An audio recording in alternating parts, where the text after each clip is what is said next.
வணக்கம். 15வது கேள்வி. எங்களுடைய பாடசாலையிலிருந்து 18 மாணவர்கள் கல்வி சுற்றுலாவாக தல்தாமாளிகையை பார்வையிட சென்றோம்.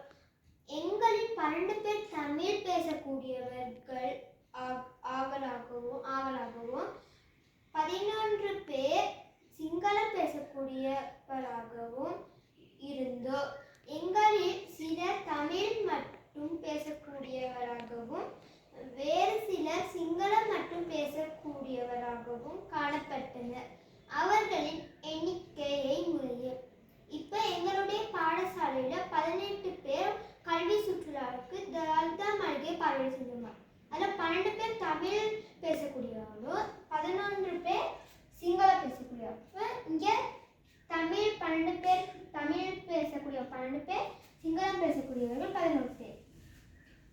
இப்போ ரெண்டு இதையும் தமிழ் சிங்களம் ரெண்டையும் பேசக்கூடிய எத்தனை பேர்னு பார்க்க இங்கே எங்கள் பாடத்தில் 18 மாணவர்கள் கல்வி சுற்றுலா. அப்போ இங்கே 12ஐயும் 11ஐயும் கூட்டுனா 23 வருது. இங்கே 18 மாணவர்கள் இருக்கு. அப்போ இரண்டு இதையும் பேசக்கூடியவங்க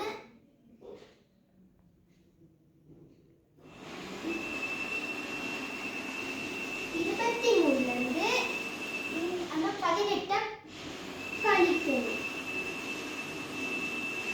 கழிச்சா 5 வரும்.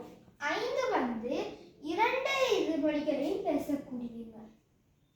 அப்ப இங்க தமிழ் மொழி 12 அப்ப 12லேருந்து அந்த 5 கழிக்கணும். கழிச்சா 7 வந்து தமிழ் பேசக்கூடியவர்கள் மட்டும். அப்ப 7. இப்ப சிங்களம் 11லேருந்து 5 கழிச்சா 6 வந்து சிங்களம் மட்டும் பேசக்கூடியவங்க. இப்ப இங்க எழுதியாச்சு. இப்ப இங்க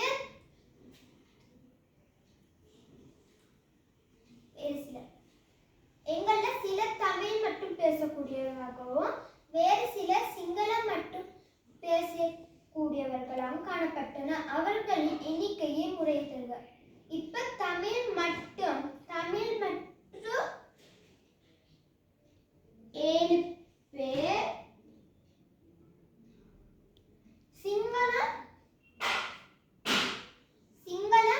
6 பேர். இங்க முறையன்னு கேட்டுக்கிறதுனால முறையை தான் 7 6. இப்ப இவ்வளத்தை கூட்டுனா அங்க விடை எழுதியாச்சு. இப்ப இது கூட்டி பார்ப்போம். 7 6 கூட்டுனா 13